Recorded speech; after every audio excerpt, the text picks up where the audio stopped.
Sitting in the living room is the right place to start a discussion about sound, isn't it?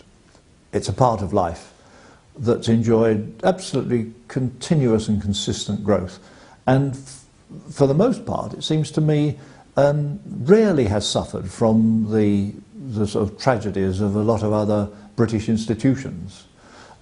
So I think it's an interesting position it has in the landscape of the home, the idea of sound and sound systems. And again, marvellous good luck, I was introduced to a man, John Bowers, who'd started a firm, and he's one of, sadly, in his grave for a while now, but he was one of the world's great enthusiasts, and he loved music, and he was absolute balmy about quality. So I got off to a great start with a wonderful benefactor, really, I see, John. There's really quite a solid tradition of how speakers looked, you know, for a long time. And they were coming directly out of the way you could make them, and therefore had to go on making them. And they were boxes, and they were packed with whatever it was, and increasingly more complex electronics.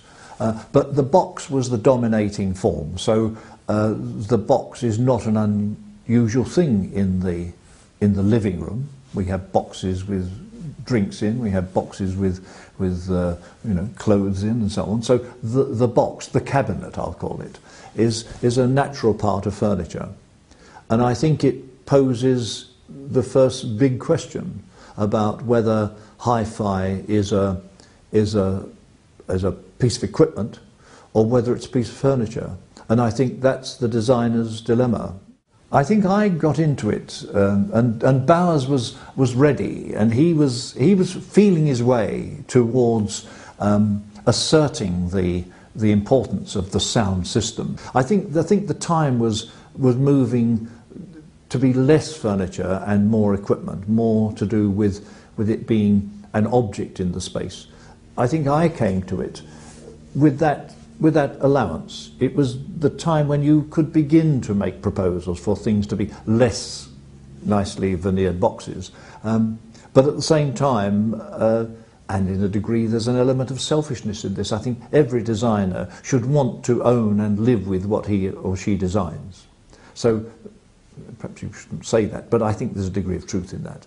And therefore, I wanted to live with my designs, and therefore I could begin to see that in my own home, which is a funny mixture of old and new, and furniture and function, I could begin to see the possibility of forms that were generous enough and had enough stature to be, in one view, slightly uncommon, but still a piece of furniture, but their uncommonness marked them out as specialist, functional pieces of equipment.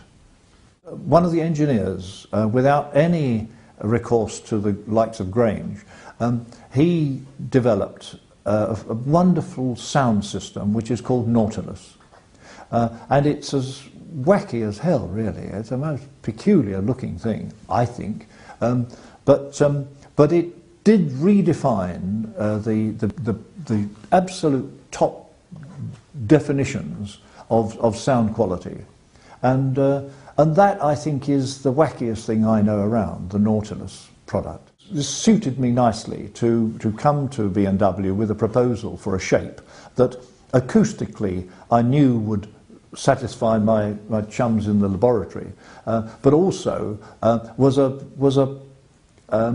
a statement of extraordinary excellence in manufacture. And it comes about because it's now possible to fabricate a cabinet which is very shapely. That's hardly been possible until the last 5 or 10 years. We've made the new cabinet. Oh, there's use of an old material as well, which happens to suit us acoustically wonderfully well. But the cabinet itself is made of ply, formed plywood.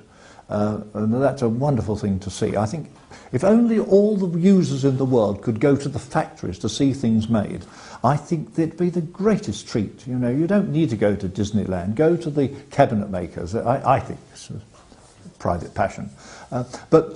So we've got a cabinet which is oval in plan, and therefore stands rather distinctly as an object in the space. And the speaker, which has to be relatively flat-fronted, sort of penetrates it. So I think I'm always nervous about calling anything sculpture that I do, but it is in a degree a piece of sculpture, albeit rather simple.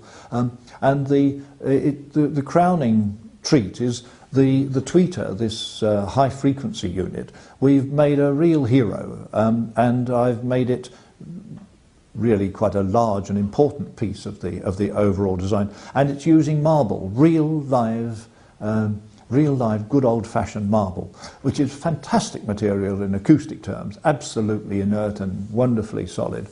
And it's a good example of technology, because they can now be made all perfectly the same by the use of computer-controlled marble cutting. Now, can you imagine such a thing? It's a pretty complicated shape. It's a free shape, but absolutely repeatable. Every single one comes out perfect. So the acoustic quality is absolutely consistent between one and the next.